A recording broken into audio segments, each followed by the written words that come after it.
Será se ciência e espiritualidade podem andar juntas em um processo terapêutico? Meu nome é Manuel Vasconcelos, eu sou graduado em Psicologia há 12 anos, especialista em avaliação psicológica. Tive a oportunidade de escrever o livro O Ensaio e se Ciência e Espiritualidade Fizessem as Pazes e atualmente eu desenvolvo um trabalho à parte, extra psicologia, por questões éticas, de terapeuta de vidas passadas, na qual eu me especializei. E a necessidade de gravar esse vídeo nasce da inquietação de alguns colegas em questionar, sobre a avaliação biopsicossocial-espiritual que eu tanto falo, que eu defendo no livro também, de que forma isso pode ser feito de forma técnica. Então eu resolvi organizar esse material para o acesso de vocês, para que fique mais fácil de entender e que possa também principalmente incentivar algumas pessoas, alguns jovens que acreditam sim que ciência e espiritualidade possam andar juntas e unir força contra os problemas, não só de saúde mental, mas também a grande quantidade de problema social que a gente tem hoje, tá certo? Vamos para a tela do computador, que eu organizei em forma de mapas para ficar bem legal o entendimento de vocês, tá bom? Vamos lá? Então, amigos, dando continuidade, como eu havia prometido, está aqui a organização do material. Eu optei por fazer em mapa, porque eu acredito que assim facilita o aprendizado. Eu particularmente adoro estudar criando mapas, certo? E assim, eu dividi, está aqui saúde mental no centro, que é o foco da nossa discussão, que é disso que a gente se propôs a tratar neste momento, certo? E aqui para a esquerda de vocês, tá os princípios fundamentais, uma certa fundamentação para me chegar na avaliação. Eu achei de suma importância a gente estar fazendo essa fundamentação para que você possa entender da onde a gente vai tirar algumas coisas, até para que você possa avaliar se isso vem de crença, ou se de fato existe realmente uma fundamentação que a gente possa, sim, trabalhar com a espiritualidade de uma forma mais técnica, certo? Então, como vocês observam, aqui a gente vai começar pela existência de Deus. Claro, se vida espiritual existir, existir um universo, existe uma força organizadora, um ser supremo que traz essa organização e fornece alguns princípios para a gente, na qual dá um sentido à vida. Então é muito importante, se a gente quer tentar entender o ser humano em totalidade, estou falando tentar entender, porque na realidade pode ter muitos mais outros aspectos que possam estar envolvidos e de fato a gente ainda não conhecer. Mas até então eu acredito que esses são fatores que já se apresentam e que a gente pode sim estar utilizando para melhorar a nossa qualidade de vida, tá certo? Como eu disse, isso aqui é um resumo. Cada tópico desse teria uma série de discussões, abre uma série de outros tópicos, certo? Na verdade, cada tópico desse seria um vídeo inteiro, ou quem sabe um curso inteiro, dependendo de cada assunto desse. Aqui é um resumo onde a gente possa interagir com esses fatores, tá certo? Então, vamos começar aqui por baixo aqui, na base científica do porquê que a gente diz da existência de Deus. Primeiramente, é importante a gente destacar que a ciência só sabe aproximadamente 4% do que acontece no universo. Algumas pessoas tomam isso com a totalidade e defendem isso a todo custo. Eu estou aberto, e acredito que a gente tem muito a se descobrir e a gente tem que estar à disposição da observação dos fenômenos que vão surgindo pelo mundo.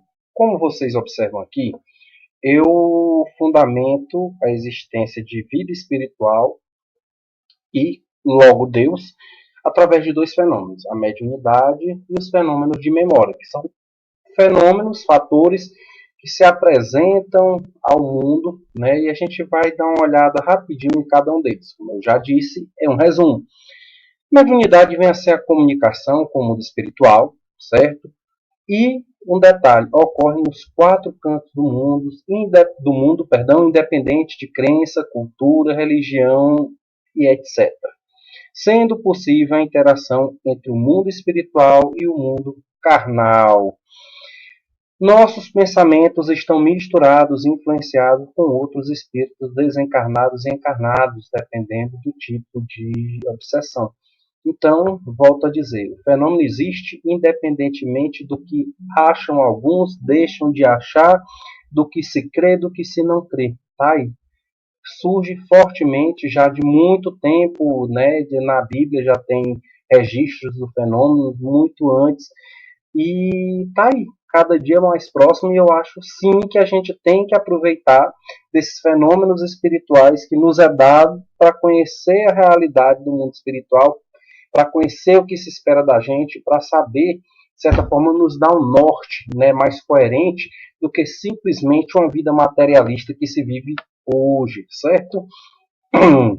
A gente vai avançando e fazendo uma discussão com uma série de outros pontos. Fenômenos de memória. Fenômeno de regressão, né, os fenômenos de memória, a gente divide em duas partes para estudo. Existem regressão induzida e a regressão espontânea. A induzida é aquela que a gente utiliza alguma ferramenta para provocar na pessoa, pode ser com hipnose ou sem hipnose, que particularmente é o método que eu trabalho.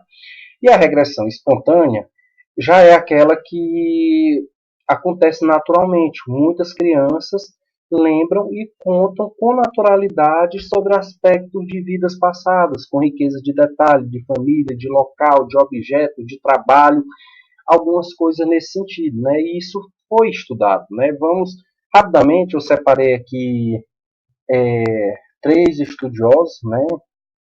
A Ellen, ela trabalhou com a regressão induzida, né? Estudou cerca de 1.100. E o que é que ela avaliava? 1.100 casos, indicações históricas para fazer uma comparação. Como é isso? Pegava uma pessoa sob regressão e via onde ela estava, em que período ela estava. E depois ela, com outras pessoas que estavam no mesmo período e mais ou menos na mesma localização, ela colhia todos os dados e ia comparar se batia o que a pessoa falava com relação à geografia, a clima e uma série de outros fatores, né?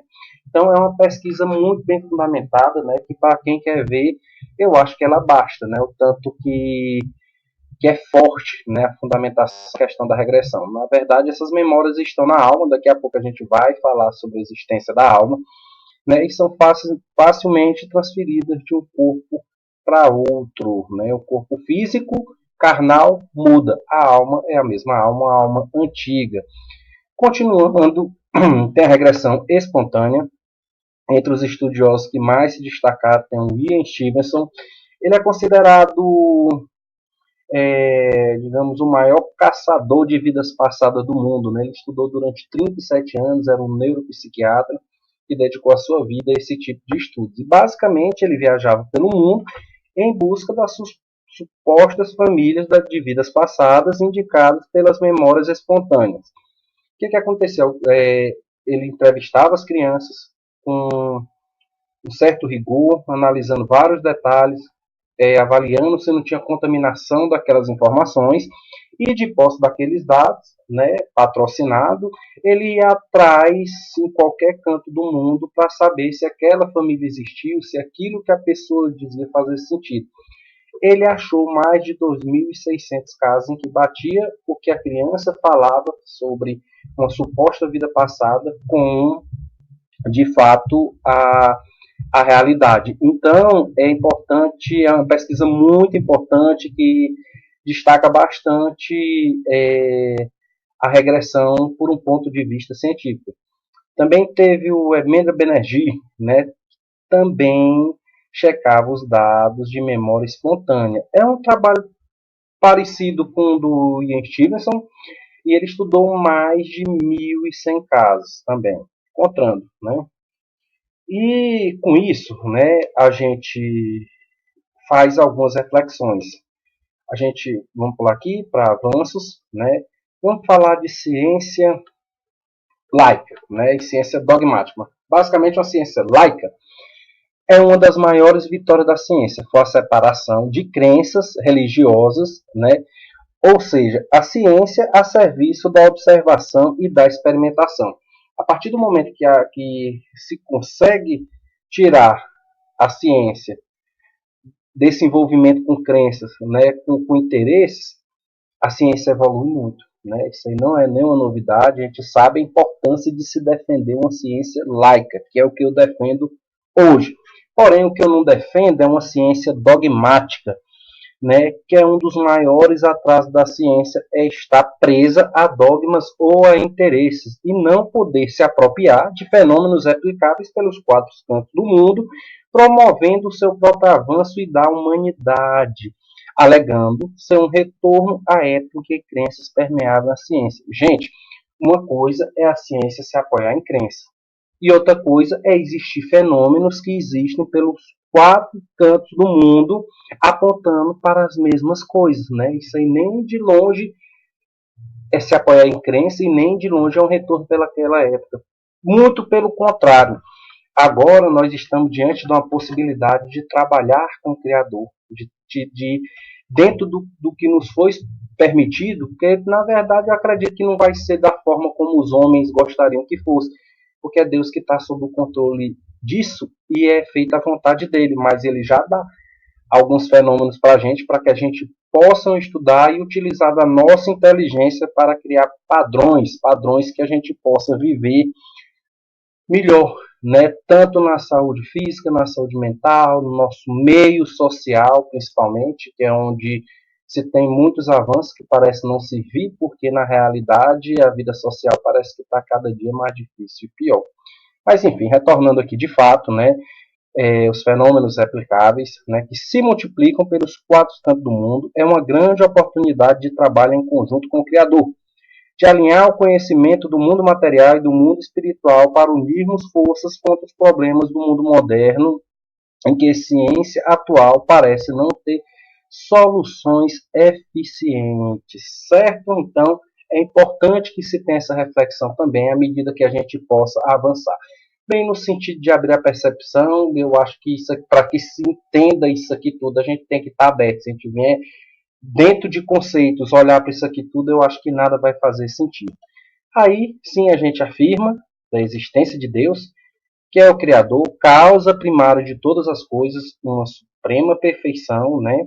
E com base nesses fenômenos, nisso, no que já vem estudado, a gente já pode tirar algumas conclusões, né?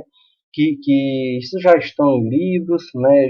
Já a própria terapia de vidas passadas aponta isso aí também, né? Por observação que vem dos fenômenos mediúnicos e de memória.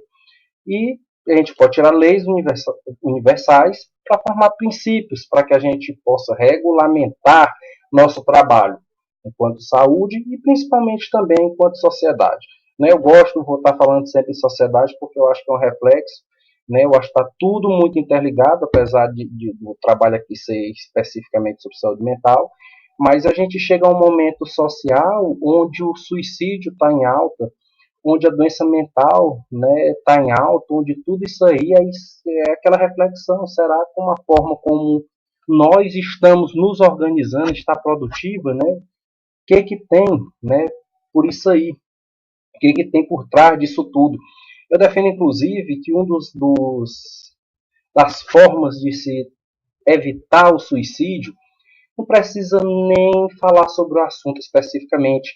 Eu acredito que se a gente começar a valorizar a vida e o sentido da vida, automaticamente esses números vão cair drasticamente, porque eu acho que o que a vida mais precisa hoje é de um sentido mais amplo do que simplesmente viver a matéria em um sistema capitalista fortemente influenciador. Que leis universais são essas? Vamos lá. Eita, que é coisa, hein? A existência, né, um dos primeiros princípios, a existência e imortalidade de uma alma, um espírito. Claro, como eu já disse, nós somos um corpo físico que tem um espírito que interage. O corpo físico muda de encarnação a encarnação, mas é uma alma antiga em um processo evolutivo. Certo? Foi criado por Deus, simples e ignorante, para evoluir e realizar-se individualmente pelos seus próprios esforços. Como espíritos, já existimos antes do nascimento e continuaremos a existir depois da morte física, certo? Outro princípio, a reencarnação. Pluralidade das existências carnais, né? Como que eu já disse, né? Temos um corpo físico e uma alma que segue viva e é eterna. Criado simples e ignorante, como já venho dizendo, o espírito é quem decide e cria o seu próprio destino. Para isso, ele é dotado de livre-arbítrio, ou seja, capacidade de escolher entre o bem e o mal. Deste modo, ele tem possibilidade de se desenvolver, evolucionar e aperfeiçoar-se, tornar-se cada vez melhor, mais perfeito, como um aluno na escola, passando de uma série para outra, através dos diversos cursos. Essa evolução requer aprendizado, e o espírito só pode alcançá-la encarnando no mundo e desencarnando quantas vezes necessárias, para adquirir maior conhecimento através das múltiplas experiências de vida, né? Quando se fala em adquirir novas experiências, a reencarnação, portanto, permite aos espíritos viver inúmeras existências no mundo, permitindo novas experiências para se tornar melhor, não só intelectualmente, mas sobretudo moralmente, aproximando-se cada vez mais do que estabelecem as leis de Deus, certo? Aí aqui a gente continua avançando, chega outro ponto fundamental, falei, caráter. O que é que vem a ser o caráter? É uma essência básica da alma, que levamos vida após vida e temos compromisso moral de melhorar. Aquela história, né? A criança quando nasce, apesar de ter teorias e teorias para explicar aquilo ali, mas parece que cada um já nasce com um caráterzinho, né? Temperamento. E, na verdade, por essa óptica, por esse ponto de vista, que é o meu, eles estão herdando isso aí deles mesmos, né? Na realidade, uma alma em evolução que já vem, né, daquela forma. E outro ponto é que tudo isso é um processo evolutivo. A reencarnação dessa forma é uma oportunidade de reparação, como é também a oportunidade de devotarmos nossos esforços pelo bem dos outros, passando a própria evolução espiritual. Quando reencarnamos, trazemos um plano de vida, compromisso assumido durante a espiritualidade, perante nós mesmos e nossos mentores espirituais, e que dizem respeito à reparação do mal e à prática de todo o bem possível. Dependendo de nossas condições espirituais, podemos ter participado ou não dessas escolhas, optando por provas e sofrimentos e dificuldades, facilidades, que propiciam meios para o nosso desenvolvimento espiritual. Ora, senhores, a gente vai evoluir. A gente sabe que quando chegar aqui, a gente vai esquecer tudo, principalmente o que veio fazer. Cada um vem com a tendência a ser trabalhados, um ódio, outro orgulho, o ciúme, o vício, né? E nada melhor do que lembretes para a gente não passar pela vida inteira, viver a matéria, se iludir com as coisas do mundo e não, de fato, não cuidar do que a gente veio fazer aqui, né? Alguns livros psicografados contam que um dos maiores desesperos da alma é morrer, né? Vamos utilizar essa palavra morrer para facilitar o entendimento, e perceber que meio que não fez muito do que era para ter feito aqui ou nada fez, né? Então, esses lembretes, essas situações, esse sofrimento, muitas vezes fazem parte do processo evolutivo, como a gente diz, né? No plano de Deus, meio que não tem uma punição, não é uma punição, mas sim uma oportunidade de reflexão. Aqui a reencarnação, portanto, como mecanismo de justiça divina, explica-nos por que existe tanta desigualdade no destino das criaturas da Terra. Ora, se existe tanta desigualdade no mundo, acredito que é porque Deus quis assim, antes de tudo. Até porque cada pessoa, Deus não errou de endereço, e cada pessoa está no local certo para a sua evolução. Cada pessoa tem que passar por algum tipo de dificuldade, né? E isso aí faz parte do processo evolutivo. Claro, cabe a nós lutarmos, à medida que a gente ajuda o próximo, nós estamos cuidando da gente também. Cabe a gente tentar olhar para o coletivo como um todo, se preocupar com o próximo como a gente se preocupa com a gente e tentar viver melhor, né? Muitas coisas já se ajustariam por essa óptica.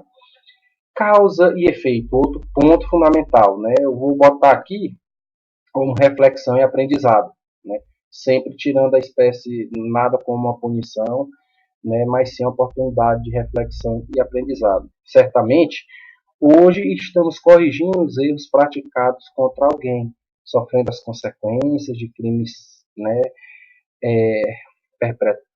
perpetrados, perdão, ou seja, sendo amparados, auxiliados por aqueles que, no pretérito, nos prejudicaram.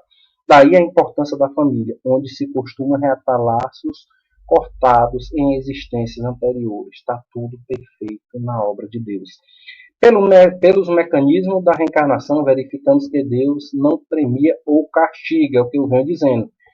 Pela misericórdia divina, somos nós os articuladores do próprio destino, por vez necessitando de sofrimento que nos instigam a melhorar e crescimento pela lei da ação e reação. Certo? A gente avança para outro ponto fundamental, que é a interação com espíritos, né, essa certa comunicação. Os espíritos são seres humanos desencarnados. Eles são o que eram quando vivos, bons ou maus, sérios ou brincalhões, trabalhadores ou preguiçosos, cultos ou medíocres, verdadeiros ou mentirosos. Não, geralmente, os mais imperfeitos estão juntos de nós, atraídos pela materialidade, a qual ainda estão unidos, e pela similaridade de sentimentos com as quais nos afinizamos. Não nos vemos, não os vemos, pois se encontram em uma dimensão diferente da nossa, mas eles podem ver-nos e até conhecer nossos pensamentos, né? É meio que a sintonia, né? Ou seja, quem está com raiva, com ódio, né, com esses sentimentos mais inferiores, vamos assim chamar, é nessa sintonia de espírito que você vai estar. Então, provavelmente, ele que vai trair para o seu convívio e pode muitas vezes influenciar, tipo aqueles pensamentos que parece que invadem a sua cabeça e não tem nada a ver até com a situação que você passa, né? Ele jogando para baixo e distorcendo muitas situações. Os espíritos agem sobre nós, mas essa ação é quase sempre restrita ao pensamento, porque eles não conseguem agir diretamente sobre a matéria. Certo, aí a gente passa para outro ponto fundamental, pluralidade dos mundos habitados, né? Já dizia nosso mestre Jesus, o universo é infinito e na casa do Pai há muitas moradas. Nem todas as encarnações se verificam na Terra, existem mundos superiores e mundos inferiores aos nossos. Quando evoluímos, podemos renascer em um planeta de ordem mais elevada.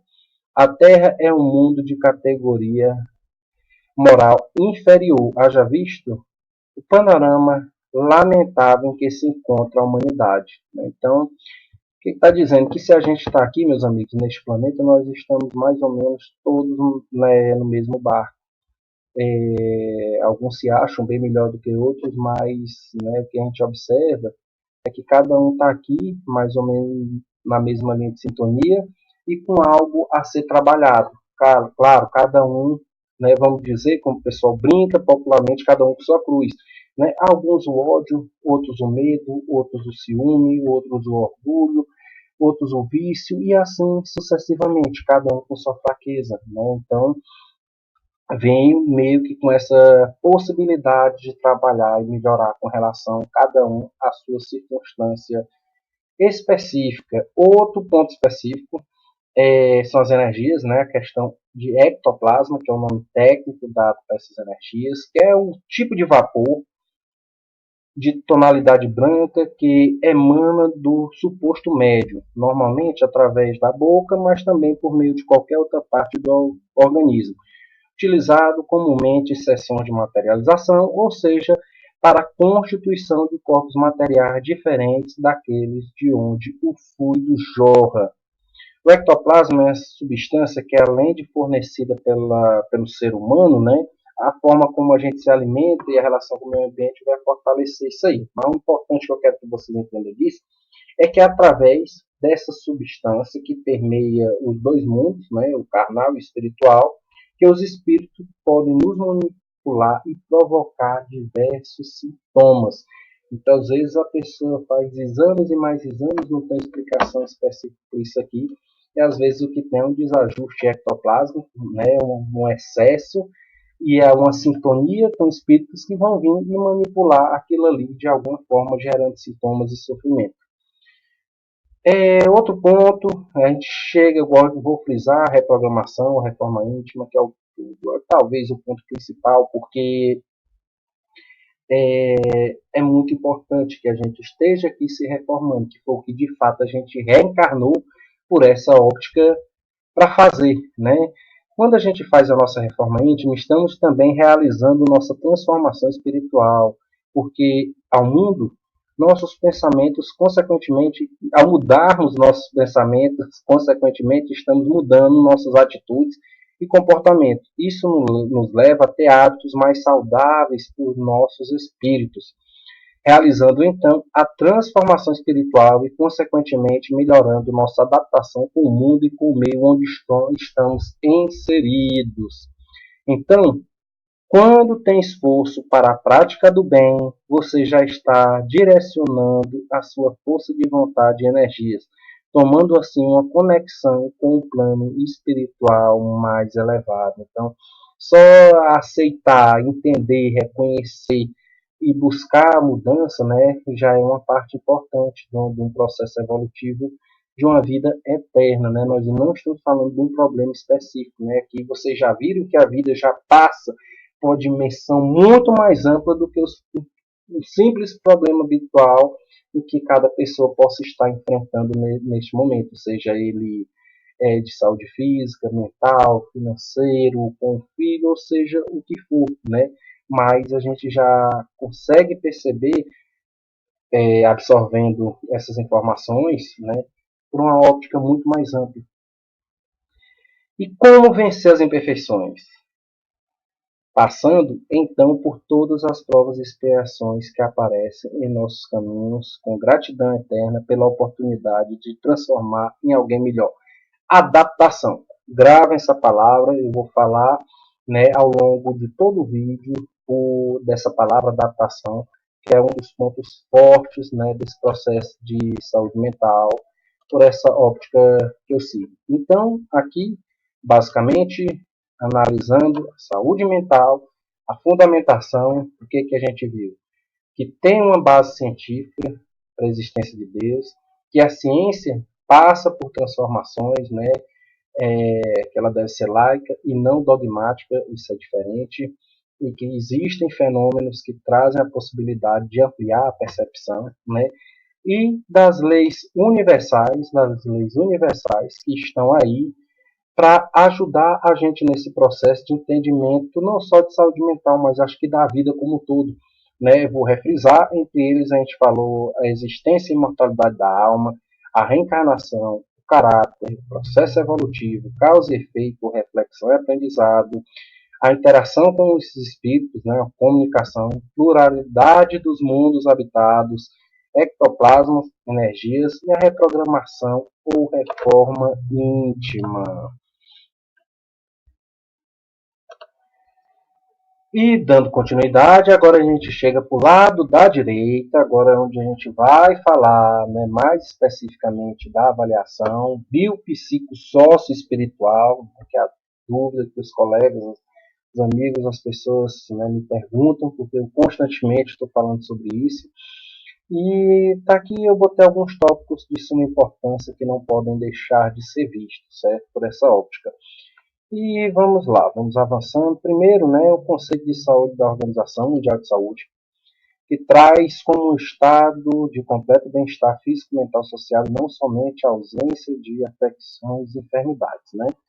Tenho certeza que vocês estão cansados de saber que isso é meio utópico, é um conceito de 1947 que já tentaram passar por várias reformulações para algo mais específico, mas até hoje não conseguiu, né? Até porque eu acredito que nem vão conseguir por a óptica que se tem hoje, né? Porque muitos mais fatores estão interagindo sobre o ser humano do que o que simplesmente se apresentam e levam em consideração para se criar um conceito, né? Então é meio como se, no meu ponto de vista, como se a ciência não sabe o que é saúde, porque traz um conceito extremamente subjetivo e muito amplo que eu nunca vi, particularmente, alguém dizer que se sente num completo bem-estar físico, mental e social. Né? Mas, enfim, é o conceito que se tem. Né? Vamos para frente. Acho que a gente tem que olhar sempre por ser como um ser integral, né? Como eu digo, bio, psico, sócio, espiritual. Biológico, psicológico, social e espiritual. Eu acredito que mais na frente, sendo bem sincero, até que o espiritual saia da última palavra né, desse contexto e vá para a primeira. Talvez fique espírito, biopsico, algo nesse sentido assim, biopsico-sócio, porque primeiramente o ser é espiritual. Né? As outras dimensões são muito pequenas, mas o que temos, né, para hoje, assim dizendo, é que o ser humano está aí influenciado pelas questões biológicas, né, fortemente estudadas e defendidas muitas vezes a todo custo, e que tem que cuidar do espiritual também, né? E talvez com avançados estudos, né, a gente está nessa perspectiva, um dia vai se entender um ser espiritual com pequenos fatores, entre eles biológicos, psicológicos e sociais, onde precisa essa interação seguir na mesma direção, até porque o todo é maior que a soma das partes. Quando a gente deixa de olhar para o ser humano em totalidade, eu acredito, ou para qualquer fenômeno, né? Não só para o ser humano, se a gente deixa de ver a totalidade, isso induz facilmente ao erro. É aquela questão, né? É fácil de fazer você acreditar numa grande mentira lhe dizendo pequenas verdades, né? Mas, enfim, uma avaliação correta é a chave de todo o processo terapêutico, nos auxilia a dar o tratamento adequado e a utilizar as ferramentas mais adequadas para cada situação. Quando a gente entra na anamnese, a gente vai pegar os dados pessoais, né? Quanto mais riqueza de informação possível, né? Saber o motivo da consulta especificamente e também as manifestações e tempo em que se repetem os sintomas. Isso para quem trabalha com a terapia de vidas passadas, como é o meu caso, que utilizo essa terapêutica como ferramenta para trabalhar essas questões todas na qual venho abordando, é de grande importância que saiba o tempo, né? Isso aqui é de grande importância e também os sintomas acompanhantes, até para a gente estar fazendo relação. Às vezes a pessoa chega queixando de uma coisa, mas às vezes é naquele outro sintoma que ela quase não disse que pode estar mais próximo de uma origem de algo. Mas enfim, isso é a semiologia, né, ao pé da letra. Aqui, né, no caso especificamente, a gente precisa saber se é de fato um problema de vidas passadas. Por isso a relação temporal.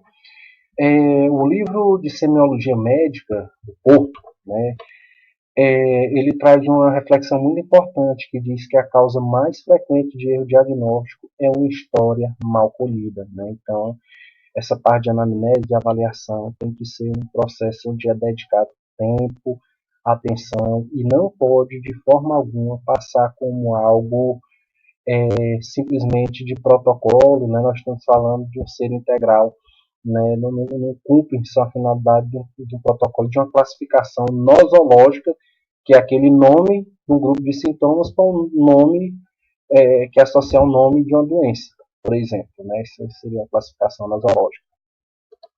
Aspectos biológicos, né, vão ser vistos. Né? Para que serve analisar esse aspecto biológico? Mas só um exemplo, trabalha com terapia de vidas passadas e o que vai ver a questão biológica?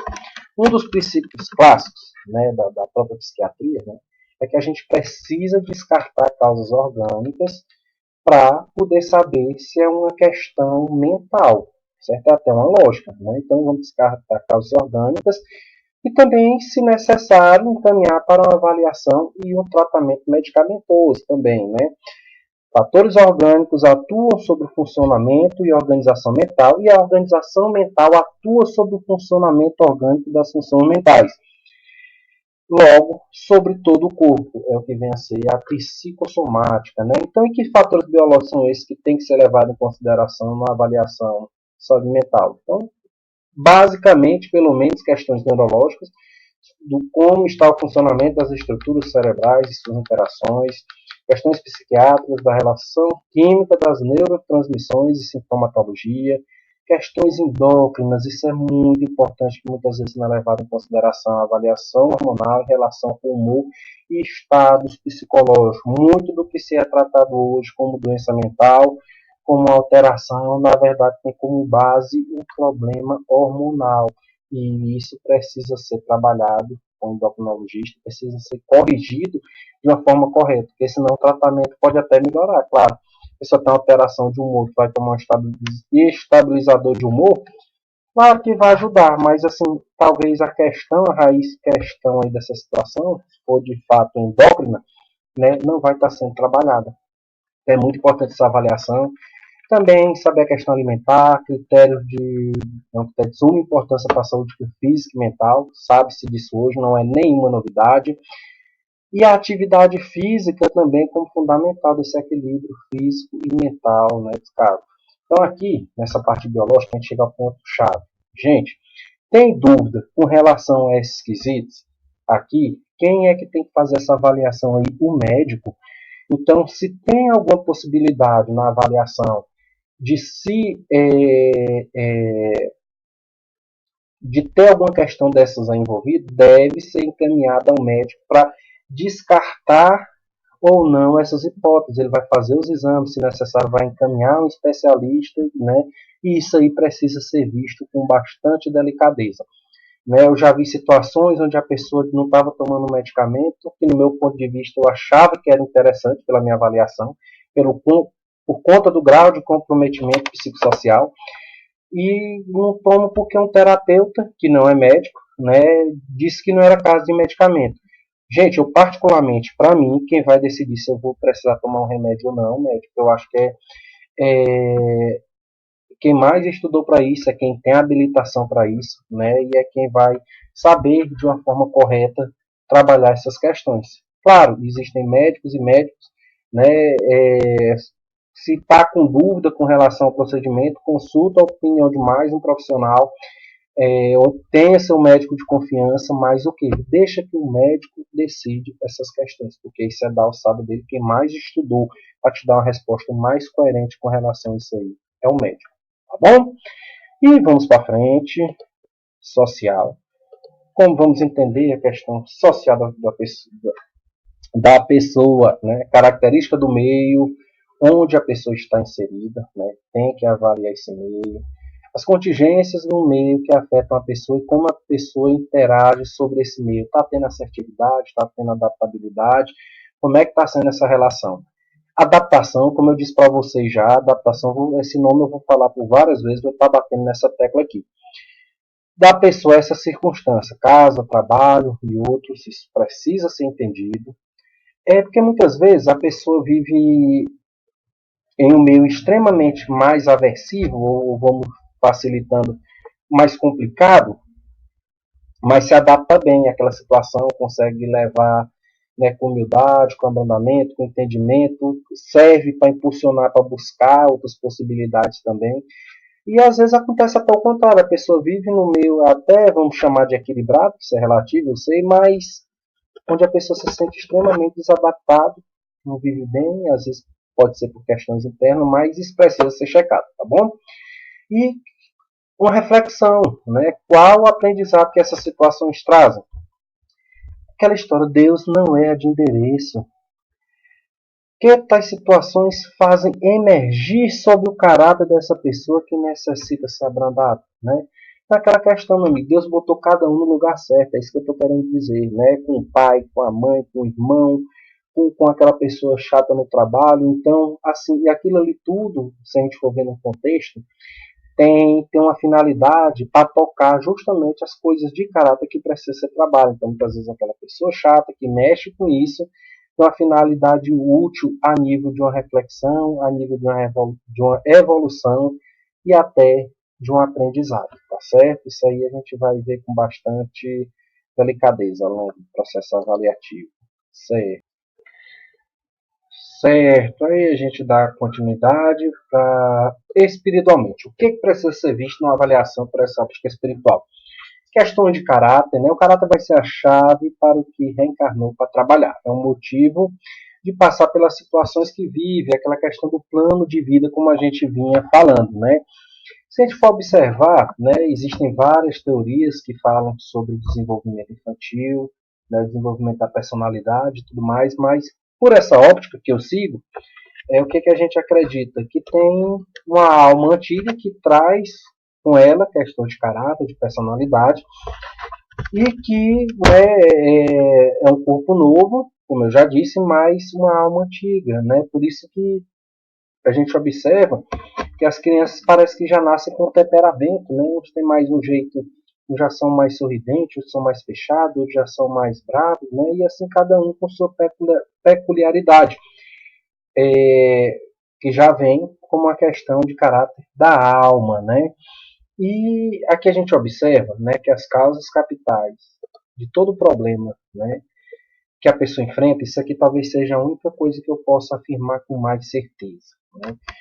Porque se a gente for analisar qualquer problema que a pessoa possa ter, seja ele financeiro, emocional, de doença do corpo físico, qualquer alteração, quando a gente vai aprofundar as raízes, a raiz do porquê, a gente chega no orgulho e no egoísmo. Né? Isso aqui é quase que unânime na terapia de vidas passadas. Né? E é muito importante, até porque isso aqui vem como causa capital de uma alma em evolução que nasce orgulhosa e egoísta e que precisa ir trabalhando essas tendências ao longo do desenvolvimento da vida ou das vidas para facilitar nosso entendimento, certo? Então, são aspectos que nós não podemos deixar de perceber a nível terapêutico, né? Questão dos espíritos, como é que está a relação dos processos obsessivos, seja ela de encarnados ou desencarnados, certo? A questão das energias ectoplásmicas, como já foi abordado anteriormente, como é que está a interação com o mundo espiritual, com o corpo físico, dessa relação, dessa substância que permeia tanto o mundo espiritual como o mundo carnal. Né? Então, a origem dos traumas, quando a gente vai entender, né, é uma coisa interessante. Geralmente, as pessoas que buscam a TVP, ou terapia de vidas passadas, por sintomas que não remetem diretamente ao caráter, isso é o mais comum. E à medida que a gente vai aprofundando, vai se chegando nessas questões, como orgulho e egoísmo, que atrapalham muito a percepção e atrapalham bastante a adaptabilidade. E se a pessoa não se adapta bem, ela vai passar o dia mal, e isso aí, somaticamente, pode vir a desenvolver uma série de outros problemas que a psicossomática vai explicar melhor. Com o avançar do processo terapêutico, acaba se aprofundando e percebendo que a sintomatologia, além de estar relacionada a um possível fator traumático, tem raízes mais profundas em caráter e evolução. É o que eu venho dizendo, né? Quando se trabalha as raízes dos problemas da alma, reprogramando a mente, traumas e principalmente o caráter, podem existir modificações não só naquele problema em específico que a pessoa se propôs a trabalhar, mas também na adaptação e na vida como um todo. Né? Então, a questão espiritual bate com muito forte como um cargo central do processo terapêutico. As questões psicológicas, como a gente entende o psicológico? Né? Primeiro, é compreendido como uma base, com base na interação de todos os fatores anteriormente citados nessa aula, é o que a gente tem, né, para se observar, e também de muitos outros pontos que ainda a gente não possa ter compreensão de entender, né? Mas, de certa forma, esse conjunto, né? A gente precisa entender como está a adaptação de um ser com diversos fatores biopsicossociais espirituais interagindo sobre ele em um meio, certo? E a formação da personalidade se dá pela interação de uma alma em evolução que traz consigo tendências de caráter a nível inconsciente e que esses fatores vêm interagindo conscientemente com contingências ambientais. Dessa interação, cria-se uma subjetividade, um jeito de ser, gerando um estado mental, o mindset, é uma palavra que está muito na moda hoje, né? E que é o estado mental na qual a pessoa se coloca diante de cada situação que se desenvolve, principalmente que ela está no dia a dia. E esse mindset, esse estado mental, pode ser mais adaptativo ou não. Né? Também a capacidade adaptativa tem relação direta com autoconhecimento e autoaceitação, que são facilitadas por fatores como a humildade, o abrandamento, a capacidade de perdoar, a compaixão, que é o fato de se colocar no lugar do outro, que vão contra as causas capitais da ignorância humana, que é o orgulho e o egoísmo. Então, se a pessoa consegue levar um estado mental onde leva essas questões, na qual eu falei agora, né, no seu dia a dia, no seu estado mental, ela se adapta melhor e vai contra o orgulho e o egoísmo. É, e é importante que se entenda a vida como uma terapia. Né? Na verdade, a vida, com suas dificuldades, ou aprendizados, melhor dizendo, é um grande processo terapêutico. Para isso é preciso entender e se adequar a cada momento. Certo? Então, mais ou menos assim, entendido psicológico do modo geral. E quando me pedem para resumir saúde mental, né, por essa óptica, pelo meu ponto de vista, eu ousaria utilizar apenas uma palavra: adaptação. Né? Melhor tem saúde mental quem melhor se adapta às circunstâncias, quem melhor se adapta ao dia a dia. Como já disse, algumas pessoas vivem um meio mais aversivo, né, o mais difícil, vamos assim dizer, e conseguem se adaptar bem àquilo ali, resignando e aprendendo com aquilo. Já outras têm uma dificuldade maior. E, a meu ponto de vista, tem melhor saúde mental quem chega ao final do dia com um saldo positivo da adaptação. Claro, tem muitos fatores, como a gente já viu, influenciando sobre aquilo ali. Cada caso é um caso, né? Quando se fala de ser humano, não existe receita pronta para se trabalhar a questão, eu pelo menos acredito nisso. E é preciso sim um entendimento amplo desses fatores, como esses múltiplos fatores estão interagindo, gerando um estado mental, gerando uma adaptação naquela pessoa, se aquilo está sendo produtivo ou não para ela, né? Como ferramenta terapêutica, né, eu utilizo para trabalhar essas questões, tudo isso que eu venho passando para vocês, a terapia de vidas passadas, né, TVP. Antes de falar nela um pouquinho, eu vou falar da lei do esquecimento, né, que é uma coisa que comumente me perguntam, né, que é uma questão até clara. Se Deus achou importante jogar um véu sobre o passado e promover o esquecimento, deve ter um grande motivo no cumprimento de sua obra. Assim, não devemos mexer no que está esquecido no passado. Concordo plenamente com isso. Né? Então, por qual motivo se faz a terapia de vidas passadas? Por uma lógica simples. Se a pessoa tem um problema de vida passada e aquilo ali não está no hoje, ele não está no passado, está no presente, está hoje. E o que a gente vai buscar é promover através das técnicas que ocorra que por algum motivo emocional mais forte não ocorreu, que é deixar o passado no passado e seguir no processo evolutivo sem essas ditas amarras, certo? Então, é mais ou menos assim que se entende. A gente vai utilizar das técnicas o que está no presente em forma de sintomas, né? Por exemplo, uma depressão sem uma explicação mais óbvia, né? Para transformar aquilo nas memórias do que traz aquele jeito de ser que a pessoa já vem de muito tempo e que ela possa, mais do que entender, possa aprender com isso e promover no seu dia a dia as mudanças que são necessárias, deixando esse passado no passado, reprogramando, se reformando intimamente, mudando comportamentos, emoções, né, e sentimentos, pensamentos com relação às situações, certo? Um ponto específico também para essa ética do esquecimento é não estimular curiosidades com quem são aquelas pessoas que aparecem na regressão do hoje, o local, a data e outras questões que simplesmente são mais de curiosidade. Trabalharemos simplesmente com aquelas informações que se referem ao problema específico que está no hoje e evidenciam as tendências de caráter. Né? Aí daí vem a terapia de vida passada. Né, falando brevemente sobre ela, né, claro, como eu disse, isso aqui tudo são resumos, né, de cada parte, e aqui estamos simplesmente brevemente sobre a terapia. Utilizo como ferramenta a regressão de memória. A técnica da regressão de memória. As pessoas me perguntam qual a diferença de regressão de memória e terapia de vidas passadas. Bem simples a diferença. Regressão de memória é a técnica que utiliza no processo terapêutico para chegar a essas memórias de vidas passadas. Ela não é a terapia como um todo, porque não é só encontrar essas memórias, entender. Muito mais do que isso precisa ser feito, principalmente na parte de reprogramar e mudar no dia a dia de uma forma ativa e consciente, certo? Então, esse método, né, que eu venho a trabalhar, um método sem hipnose, existem vários canais de comunicação.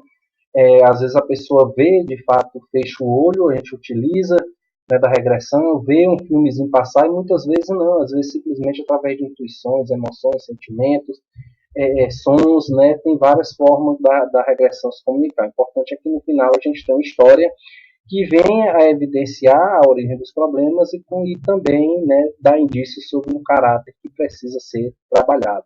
E como eu já disse, é um processo ativo.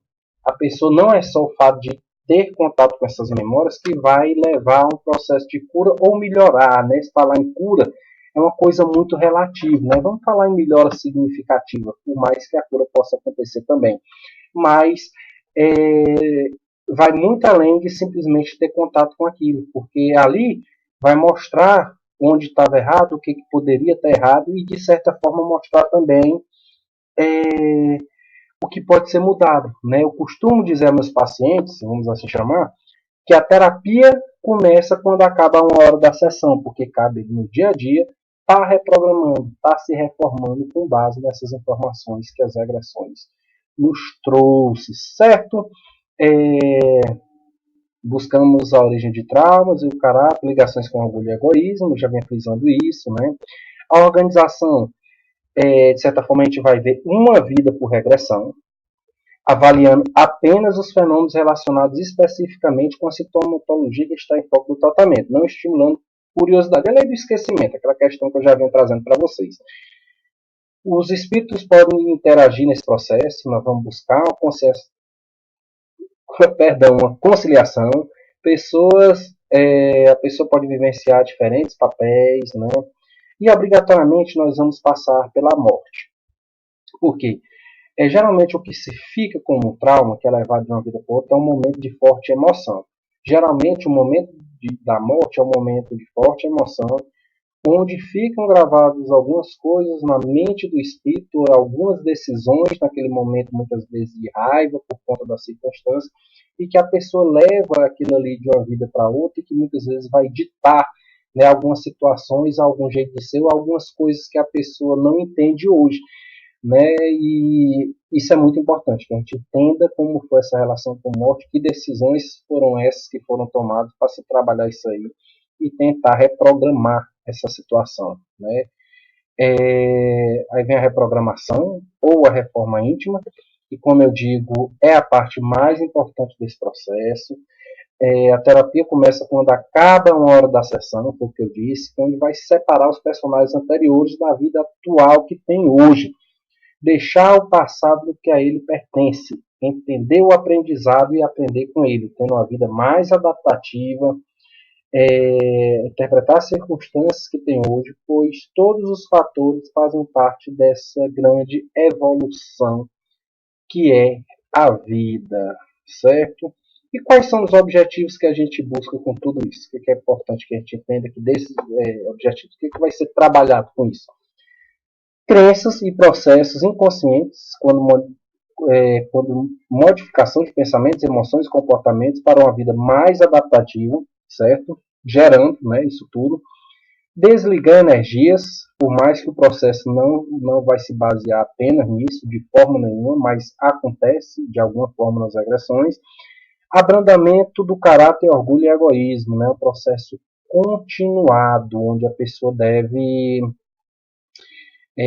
como eu disse, no dia a dia, continuar trabalhando essas questões em direção a uma vida dentro desse padrão evolutivo melhorada, né? Se melhorando moralmente, né? Gerar na pessoa, como eu vinha falando do mindset, um estado de gratidão, perdão, aceitação, paciência, né? Melhorando a sua adaptação ao meio. Consequentemente, também ampliar a percepção para um ser integral, bem maior que os problemas atuais que passa e pelos problemas e que tem os problemas certos para a sua evolução. E como ferramenta para isso, né, para desenvolver a terapia de vidas passadas, eu utilizo a técnica padrão e aprendi na Sociedade Brasileira de Terapia de Vidas Passadas, na qual eu me especializei, né, fiz uma instituição séria, né, responsável por formar médicos e psicólogos em terapeutas de vidas passadas. E, né, já quase finalizando, falando um pouquinho saúde, né, avançada. A gente começou lá com o conceito de saúde da Organização Mundial de Saúde, vem passando pelo ser integral, anamnese, as questões biológicas, sociais, espiritual, psicológica, né, a questão do resumo de saúde mental, que eu posso até falar já antes aqui para vocês, que eu iria deixar para o final, mas olha só, quando me perguntam sobre isso, como eu já digo, eu resumo com uma palavra: adaptação. A saúde mental, eu ousaria resumir simplesmente com a palavra adaptação. Um resumo do resumo. Porque eu acredito que melhor vive quem melhor se adapta, certo? Como eu já expliquei isso aqui também para vocês. Falando em saúde avançada, eu vou trazer dois conceitos que chegam através desses fenômenos que antes expliquei para vocês, através dos fenômenos mediúnicos, né? O André Luiz foi médico aqui na Terra e também do lado de lá, vamos assim dizer, né, continuou mandando informações para a gente e ajudando na constituição desse trabalho como um ser integral, né? Entre várias reflexões que ele traz entre a questão do espírito, o perispírito, né, a matéria, o corpo etérico, mas assim, sem confundir muito a cabecinha de vocês, mas de certa forma, uma coisa interessante que ele diz aqui é que as alterações das energias profundas da nossa alma são perfeitamente transferíveis de uma encarnação para outra, constituindo o que chamamos de dívidas kármicas. É mais ou menos aí que eu posso dizer que atua a terapia de vidas passadas, certo?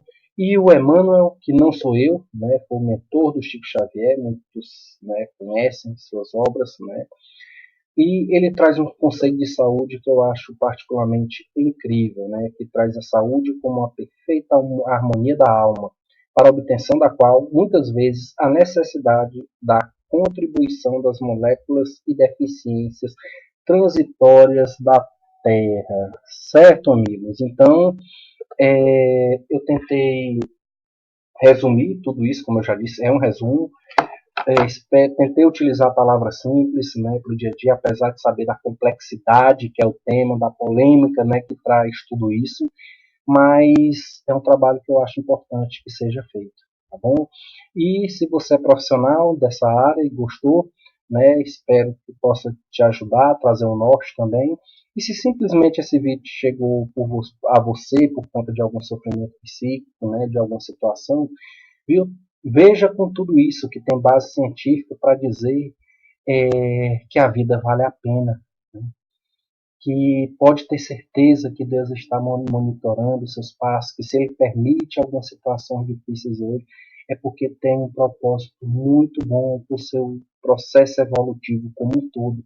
Então, tenha fé em Deus, procure ajuda especializada, existem centros especializados para mais difícil isso aí, se aproxima da sua espiritualidade, seja qual for sua religião, seja como for suas crenças, mas isso é muito importante, tá certo? E continue acreditando, viu? Porque Deus é maravilhoso e tem um propósito para a vida de todo mundo, tá bom? Nosso primeiro vídeo aqui, estou criando o canal, aprendendo com vocês aqui nesse vídeo. Espero que vocês tenham gostado, tá bom? E vou pedir que compartilhem, né, se inscrevam no canal, deixem o joinha aí também pra gente, para que a gente possa ir crescendo, tá bom? Que Deus nos abençoe.